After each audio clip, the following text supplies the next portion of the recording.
usher, traffic usher, isn't it? If they are driving, traffic usher.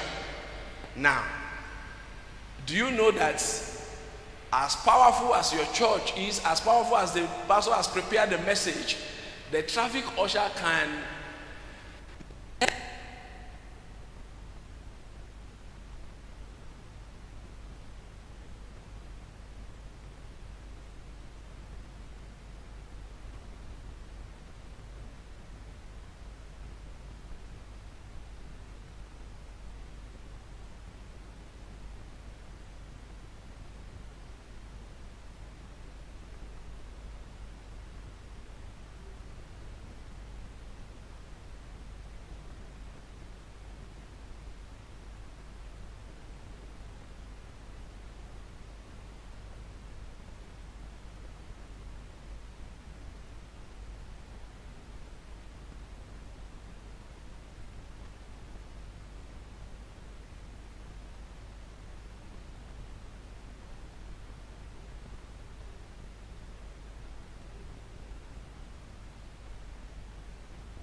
promised to come to our church last week. I said, yes, I came. He said, I detailed my protocol to immediately, at least they reserve a seat for you. I said, I told you I came. I can't be lying at my age. I came. He said, but where were you? I said, your people said I should go. I said, no, if it is a joke, stop it. He said, what happened? I said, I came. We were lining up, queuing up to enter your premises, and I think the place was full. And the traffic usher didn't know what to do. He said that the rest of us should go. He said, no, it can't be true. I said, I am telling you, that is what happened. At the end of the day, the man got the message. He said, yay. He said, is it how these people have been ushering people away? So I developed something I call management by walking around for pastors. If you're a pastor here, listen to me. You don't need to do it every day, but once in a while, before you climb the pulpit to preach, move around. You will see things that nobody will be able to tell you. It will be signs and wonders. I can guarantee you that under heaven. You will see, and your presence alone, when they see you, they sit up. I went to another church on Sunday. They have traffic, because their church is interior. They have traffic ushers that line the whole length of streets so that to tell people that go forward. And they were wearing their traffic dress with the name of the church at the back. I got to one. He sat on a stone with that dress. He backed the road. He was reading complete football. And I was asking some people beside him the address of their church. He didn't raise up his head.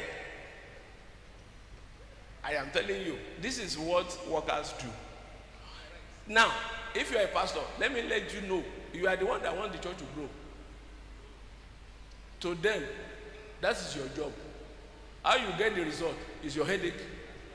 They came to church to be blessed. And they think that voluntary thing they are doing it to help you. So if you don't orientate them and let them know that the value of what they are doing. I mean, that day I was shocked. The guy said, we should go. I said, the pastor said, Ori Yamio. And I will be praying and fasting. I said, yes. You know, God, your prayer has been answered. God just wants to show you that, you know, I've answered your prayer, but there's a demon in front of your church that you put there by yourself that is ushering people away. Now, what happened that day? Their car park was full and his brain collapsed. He didn't know what to do. Do you know that just by telling me that, sir, please, this place is filled. Can you please park on the street? That's the reason why we are here. You know, that would have solved the problem. But do you blame him? He didn't read traffic caution in school. And he thought when the car park is full, every other person should go. That is his own solution to the problem. Are you listening to me? So the contact phase is made up of 3 teams of people: the protocol, the ushers, the greeters, meeters and greeters. Oh my goodness. Do you know, church, you know, the syllabus has changed. And I want to thank God for that session. The syllabus has changed. Unfortunately, it's the church that responds to changes last in the society. Meanwhile, we are the one that's supposed to be setting the pace. Because Jesus said, you are the salt of the earth. You are the light of the world. He didn't say you are the salt of the church. We are supposed to set the pace. The contact phase is made up of those people. The meters and greeters, the traffic ushers, the ushers in the church. The ushers in the church. Do you know, I have a limited time. You know, I don't know your doctrine here, but for example, if somebody comes here on Sunday morning, do you cover your head here? You don't. But if it's a church that have covering for women, I've seen that also, because I move a lot around in churches. A sister went after, you know, for somebody, for a first timer, for sinners to come to your church on Sunday morning, know that the Holy Spirit has worked on him or her, because it's the one that drags people to church. This sister came, she didn't know that they cover in the church. She came and the usher will say, wait. They'll go and look for a scarf.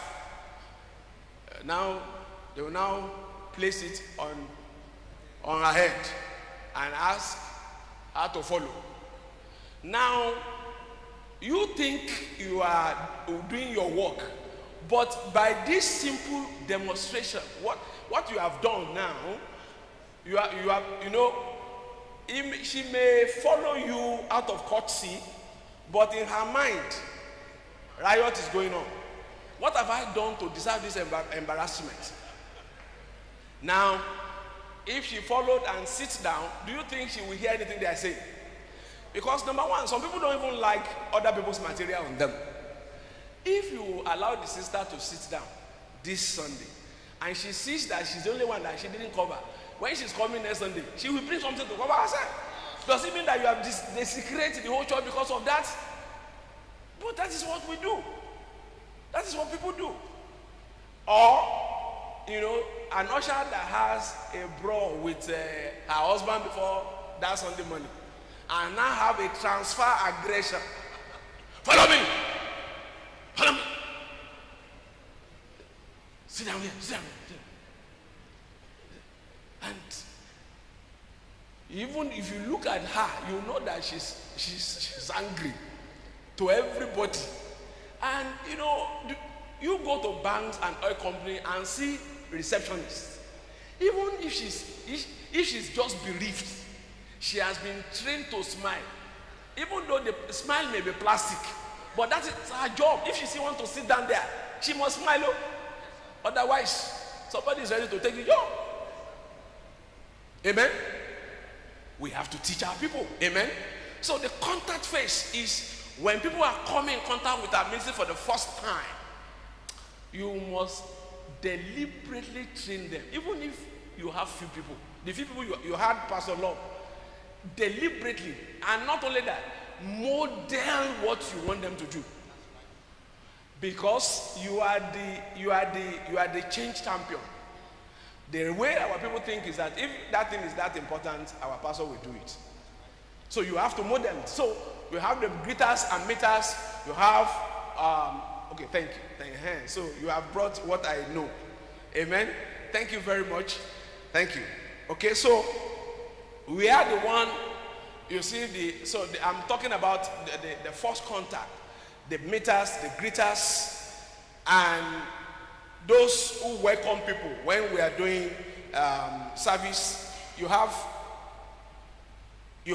the encounter team is the second one. The encounter team, the preaching pastor, the counselors, who takes care of the first timer, and those who accept Christ. All those people constitute what we call the encounter team. So in the contact phase, under this contact phase, you have the first one, the welcome team. You have encounter team, and you have the last one, you have the celebration team. Celebration team. I don't know whether I will be able to go through all this. So the welcome team consists of the meeters and greeters, the ushers, traffic ushers, and the usher inside the church, the protocol officials, and all those people who interact with our guests for the first time when they are just coming. Now, the encounter team, that's another team that we need to pay attention to. The encounter team includes the pastor that will preach on Sunday or Wednesday, whatever time we have services, the pastor, the choir, the praise team. Those are the people that constitute the encounter team. The praise team who do the praise worship. You know, some people think that, you know, we do praise worship to wait for people to come to church. They don't know that it's a spiritual protocol to access God's presence. Are you listening to me? And if your praise team, if they do a poor work, if you are a pastor here that has experience, there is a way, there's an atmosphere in the church that tells you that the people are ready to receive the word. And there is also an atmosphere that tells you that you need to now, when they give you the microphone to preach, you will now start singing. Why? Because you know that the temperature is not right. I want to thank God for the sister that asked that question. The temperature, you know, because you see, you are not magicians. You have to access God's presence. I don't know about you, unless you have any other means to do your work as a pastor, you need to bring the presence of God down. And for the people's hearts to be open, at least you need to move them a little bit beyond certain level. So when the praise team don't know their job and they pass the baton to you, then you have to now begin to sing again. That is what wastes our time. And if you are not a good time manager in today's church, people will leave your church. It's not the devil, it's you. Because in our own generation, attention of people have reduced. You can't keep them in church perpetually. If you know, an average church service now, if it is more than 2 hours, just know that people are just sitting down there for courtesy sake. They have gone home. I can guarantee you that under God. And that's the truth. You know, we don't like to face the truth in church. And that's the reason why we keep doing what we are doing the way we have been doing it and be expecting different results. Ziegler said it's another definition for insanity. If you want new results, we must be ready to change. Amen? Okay, so the praise team need to be trained. They need to be trained. You know, in our church, our praise worship is 15 minutes. And you must take people to that room. You don't use Sunday service to rehearse. If you are just starting out in ministry, go and start from the home fellowship. We don't have time for that here. You take the microphone, you sing the song, and when you raise a song, that's the reason why he said, you know, you have to rehearse. The purpose of praise worship is to lead people, not yourself. You are leading people, you close your eyes and you just learn a new song. You now come to church to sing it, and 90% of the people don't know what you are saying. Please leave that place. You are disturbing the job. If you teach us, and you can't teach us on Sunday morning. Sunday is our selling day, isn't it? You can come on Wednesday or any other midweek and teach the whole congregation. So those are the things that we do. They are not so much things. Have I said something new now? It is little things that ground a vehicle, but we don't pay attention to it. And in our church, because we don't want to give an impression that we are a Yoruba church, because our pastor is a Yoruba man. The praise leader knows that you don't raise vernacular song. If you dare do that, you must balance it with other ethnic groups. It is an instruction. Because you are Yoruba, you begin to sing Yoruba song. So you raise the first one, second one, the third one. Somebody that just came for the first time and is unable to say, this is Ngbati church. He has not listened to the pastor. You have given him an impression that it's a Yoruba church. I am telling you, as a pastor in charge of services, I will deliberately schedule, an Igbo man or an Hausa man to take the announcements. So that, and as the guy was taking the announcement, it will be, given that Igbo intonation, Sister Ngbati, Sister Jumoke, and people will be laughing. It is deliberate to let them know that it's not a Yoruba church. You understand? It's deliberate. You can say, hey, you are in an international church. That is your intention. Is he in alignment with your action? We need to ask ourselves that. Okay, so you have the meters and greeters you have. Then after this pastor have done, I want to believe that all our pastors are fantastic. They are spirit filled, because anybody that wants to stand behind the pulpit, you have the authority. You know that the authority, the Holy Spirit is at work in our lives. You can't just go there casually. You must prepare. So you have dished the word. You now do the altar call, and people respond. After that, what do? We hand them over to the usher, the counselor, isn't it? Hey, Counselor Balogun.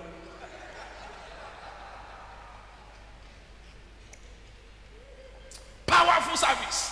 People responded to Christ. You now have a lot of people. So they will now take them to another room and start fresh service. And because some of them, they just think, okay, that is their own little enclave, and they must display their spirituality. They now want everybody to be baptized in Holy Ghost that day. One of my friends said his first contact with Pentecostal church was one church. I don't want to mention their name. He said when he responded to the altar call, they took them to a room and they prayed for them. They told them about the church. Now said that, you see, as you have received Christ, you need to be filled with the Holy Spirit. And they began to minister the Holy Spirit baptism for them. And they said they must speak. And they were there for 30 minutes. He said he have to conjure a tongue, because as you speak, that is your license to go. So the man said, Shebe, Shebe, Kuru, Kuru, Kuru, Shebe, Kuru. He said as he was saying that, he was going out. Since that is the exit pass,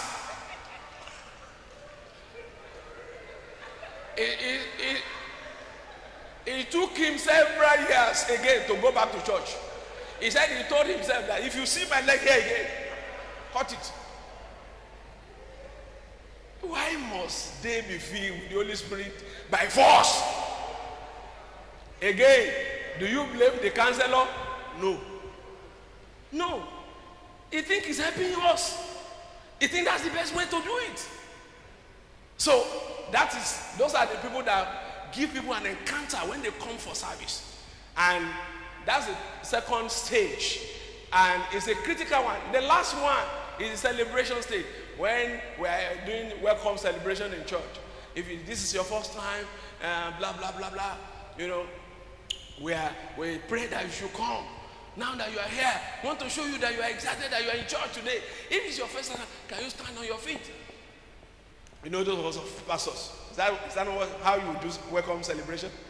Now say, if you are sitting beside them, give them a powerful handshake, give them a powerful hug. Please, I'm looking for somebody to do an experiment. I'm looking for someone who will volunteer. Please come. You know. So at least we have opposite sex. So we are sitting beside me, assuming you are sitting this way I'm sitting. So give them a powerful handshake, give them a as if there's an Ebola in his hand. So the man, just so that they won't say he didn't give the power. And if you are welcoming people like that, what our members are doing is contrary to what the pastor is saying. You say you love them, isn't it? You say you pray they should come. Now, is that the powerful handshake? Again, we have to teach our people how to be excited with strangers, with guests, because we are doing it together. Ministry is a teamwork. As we are sweating it out on the altar, they can be undoing it from the pool. So if you say, give them a powerful hug, that's another problem. You say, I can't stand some people's odor. You know, some people, they say water has level. It's the church that I can't hug the man. No, the man has a smell. And those are the things that communicate. Some people, please, thank you. Some of us even say that our church is loving. It's part of our core values and what we're a loving church. Now, the question is your action reflecting love? We need to be deliberate to teach our people, and especially our workers. We are the one. You see, when the workers are trained, they set the pace for the other congregants to copy. So when he talk about acculturation, you deliberately culture your people. There's an acceptable standard that we have to comport ourselves to ensure that we get the result that we are looking for. All these things I'm talking about, these are 2 days seminar. I'm just trying to juggle so many things together. So I just pray that the Holy Spirit will expand it in our heart in Jesus' name. Now, when you leave the contact phase, you get to the connection phase. Now, that is the most critical place to retain people in church. Why? Connection as a matter of necessity must precede commitment. If somebody comes to your church and they are not connected yet with the ministry of your church, it will be wrong for you to be asking them for commitment. It will be wrong. It's just like you meet a lady for the first time. You like the lady, and you know that the process of marriage you propose, isn't it? And you now in courtship. Is that also? That period is for connection. You know that as a matter of necessity must precede the marriage proper. Is that also? Now, I have discovered that most at times when people come to church for the first time, they come again, second time, we just assume that because they have accepted Christ, maybe they now join our new believer class. Then the next thing, we begin to ask them for commitment. To them, they are now asking themselves, when do we start love? That we will start kissing. So that's the reason why today people's commitment in church is very low. Because most of them are yet to be connected to our ministry. And it is critical. Oh, it is critical. I don't have time, please. But if you have that book, what makes connection possible? The first thing is acceptance. Acceptance. Most of us, we think acceptance is the same thing as approval. No, they are two different things. They are two different things. God hates sin, but he didn't want sinners to die. That's acceptance. So we will show him love first. Amen. So before they will now begin to talk about the issue of sin. So acceptance is there, friendship is there. When people come to church, the question in their mind is that, is there anybody in this church that look like me? They want friend. The Bible says a man that wants friend must show himself friendly, isn't it? Now, my mother, she's in the village. She's 105 this year. Now, immediately I got born again because she's the one that helped me to go to school. When I'm the last born of my parents. My father has 3 wives. You understand what that means? By the time I came, my father is old. His business is down. So he said I should go and learn tailoring. It is this woman that said no. Whatever it's going to take, she stick her neck for me to go to school. So immediately I gave my life to Christ, I began to pray for her salvation. I began to pray for her salvation. And I would talk to her, Mama, accept Christ. He said, what do I know? Is he not the one that gave birth to me? That they have been Anglican from ages. So I should forget about that she's a Christian already.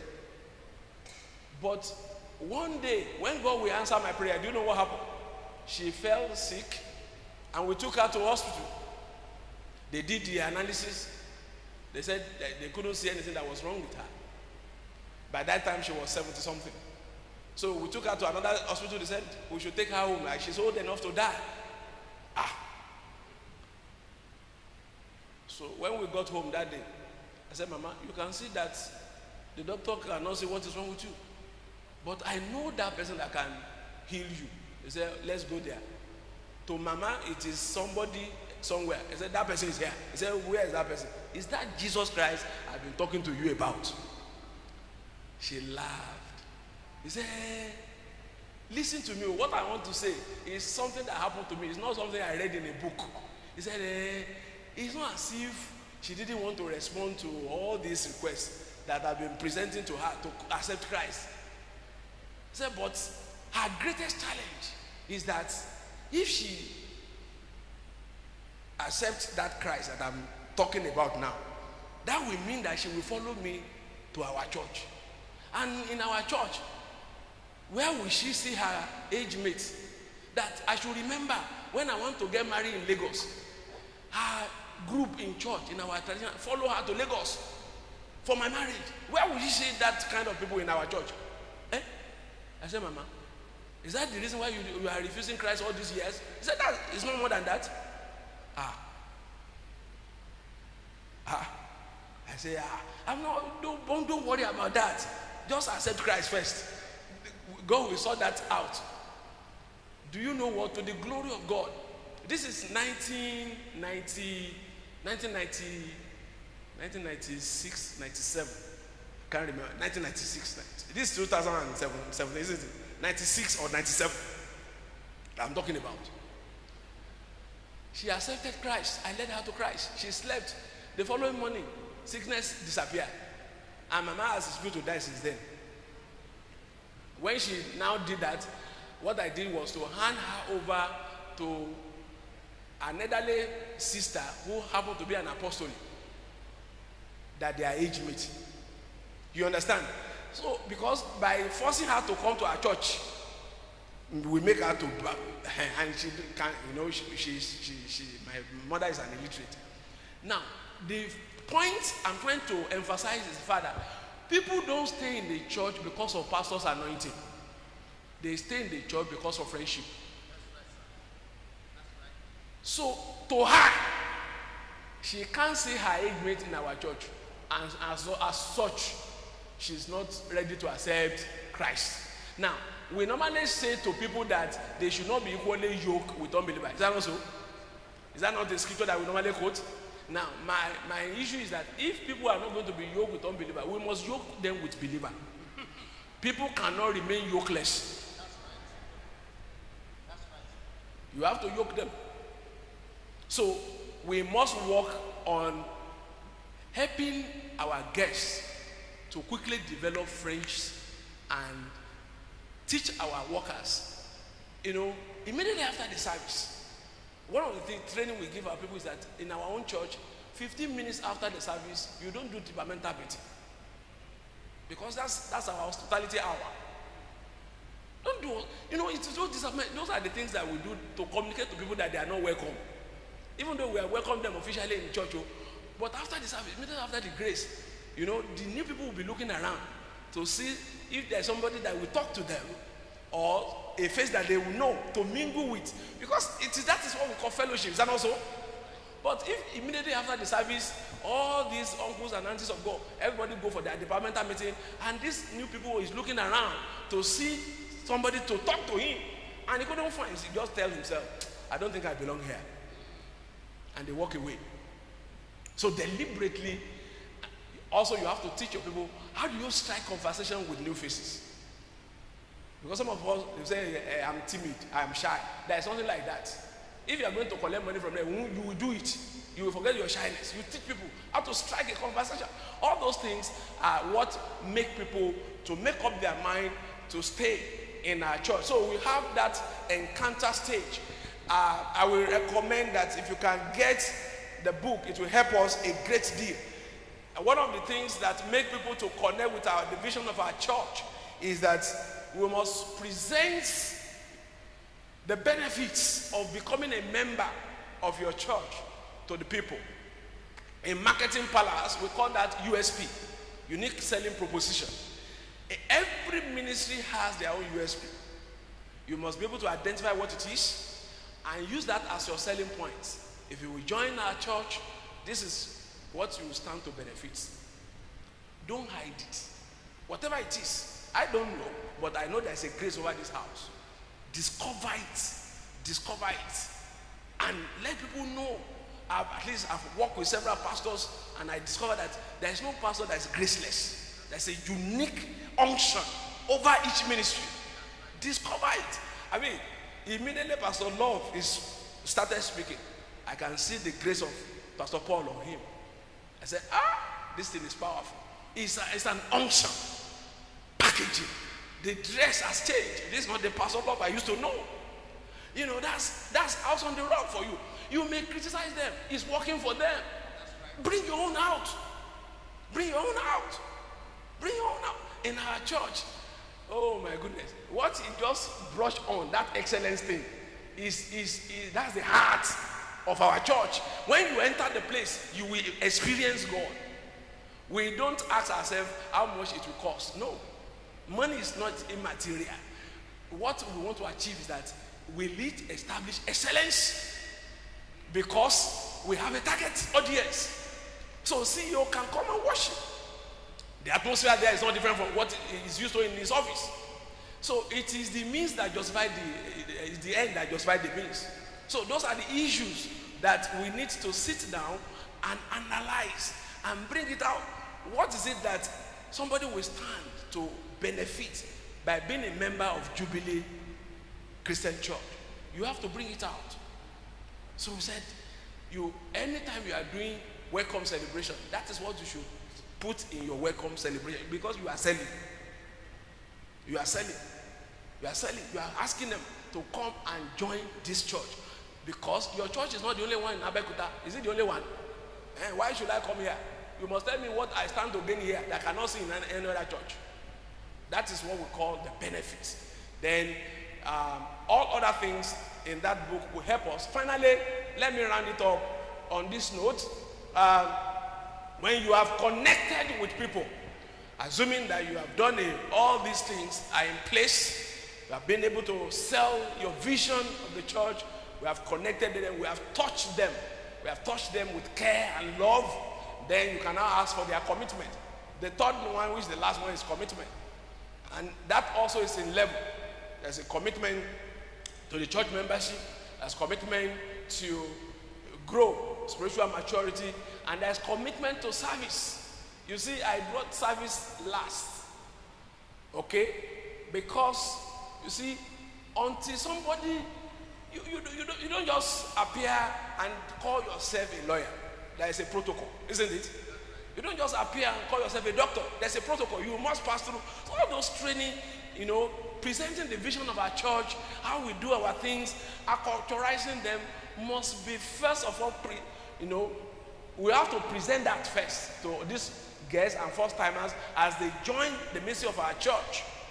Because what that does is that it's recalibrating them, the way they think, the way they behave, the way they will dress. Because there's no corporate company that will employ somebody fresh without sending them for an orientation, isn't it? Yeah. Church must not do something less.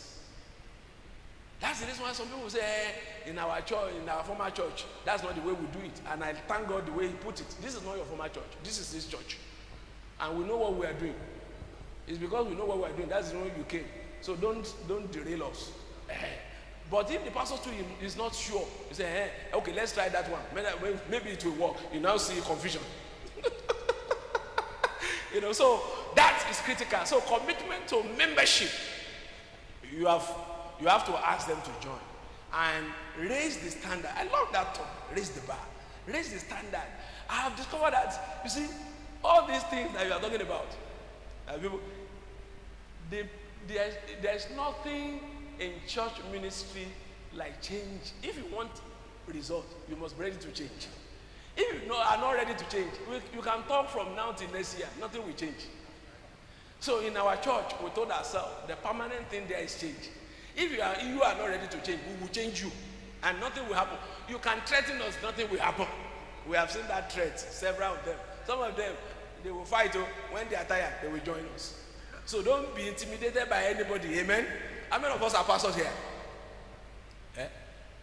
So if you're a pastor of a branch, don't be. Apostle Paul wrote Timothy, said, don't let anybody despise your youth. He's not talking about age. Even though Timothy was young when he started pastoring. Whatever age you started pastoring, just know, like he's told us, that the grace of God is upon your life. Don't let anybody intimidate you. In that church, you are the CEO, amen? And with the authority of God in your hand, you can address any issue, amen? So we ask them to join the membership of the church. Secondly, you begin to encourage them for spiritual maturity. That's intentionality. You have to have a structure, training system in place that help people to take steps for spiritual maturity. So I don't know your training system here or whatever you have for all these new believer foundation classes, whatever it is.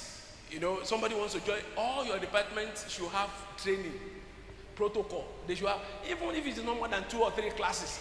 A training course is a training.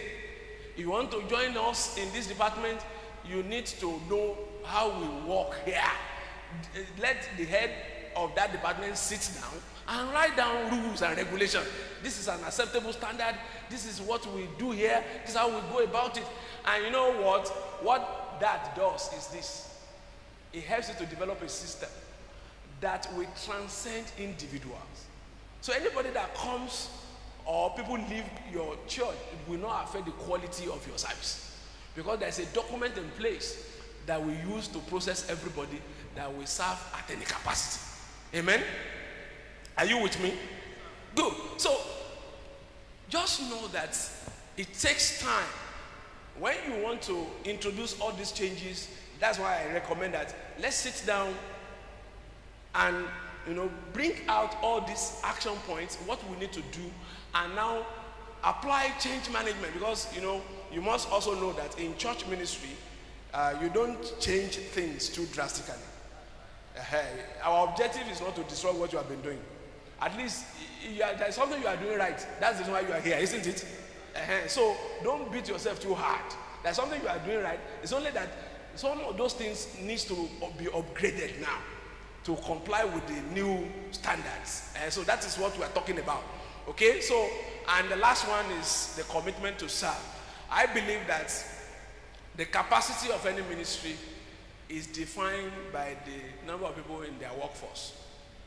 This church, your capacity, if this is all your workers now, assuming we have few pastors and these are all your workers, then it tells me that, and this is the size of the church, that our workforce is small. So the ratio you have to work to increase the ratio. Try as much as possible to pull in people into your core. We call them the core. Those are the people that serve in the church. At least let it be like when you are doing well, you have 60% of your congregation to join your workforce, that is when you are doing right well. But if you are still 5%, 10%, you are far, far, far. Because that you see, the number of people in your workforce defines your capacity. I also discovered that those are the people that give more in the church. Why? Their treasure is there. The Bible says wherever your treasure is, that is where your heart will be. And so it is workers that give more in the church. It's the worker that will help you when you have the vision and you share it with them. That the one that will say, okay, yeah, let's go, we can do it. You know that's the reason why Jesus had 12 disciples. After 12, you have 70, isn't it? After that, you have 120. Is that also? And so you have different layers of workforce like that. But my general consensus is that the fact that don't allow people to join your church and be sitting down for more than 6 months. If you do, they will sleep to other church. Nature harbors no vacuum. And if they go to attend church in another church, they attend service in another church, and they understand what I'm talking about, they quickly ask them to after 3 months, you process them, ask them to join the workers, whether the protocol or those who are cleaning the church, whatever. You don't need to have spiritual qualification to be able to arrange seats. Do you need anything like that? Because for those new converts, joining the workers in the church has demonstration effect for them. It's like they are joining the decision-making body of the church, and to them, that's the highest gift that they can possess. And if you have a badge that you get, that some of those department wears, have you heard? I went out to the worker, and let me tell you one of their secrets. If you want people to do anything in your church, give it to these new converts. They are serious. Their seal is not yet cool like those aunties and uncles of God. If you can just use them to spice all those big people that don't want to do anything, they will drive it. They are the one that will junk it. They will look. Even things that you think people don't want to do, they are ready to do it. Joining worker for them has demonstration effect. And don't allow them to sit down for too long, because if they go to another church and they now give them that opportunity, they will stay there. Why do I say that? Even from experience, sir, you are a pastor. Don't you feel like not going to church at times? Eso to talk. Yeah.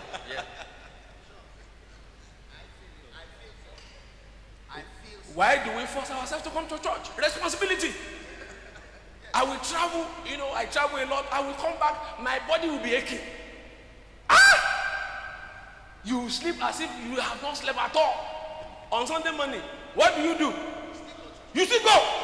Because you have something to do there. If there's nothing for me to do, can you imagine? I will call like by Jesus. I'm a law níjọ́ mi. That is it. It's natural. It's natural. So he's not doing anything there. Tell pastor I'm tired. I will come next week. But if he has something to do, he forces it. And I've discovered that when you force yourself to come like that, 15 minutes you get to church, you forgot about the tiredness. Why the angels have come to minister to you. That's why they call it church service. To service our bodies. By the time we begin to sing and praise and dance, you forget all that, everything, and you are able to minister and serve the people. That is how God works. The Lord bless you.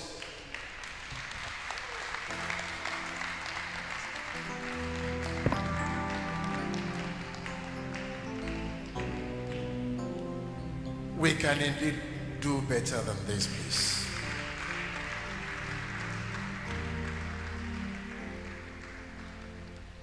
Well, let's agree that this session, intentionally, the session has to be allowed to go for that long.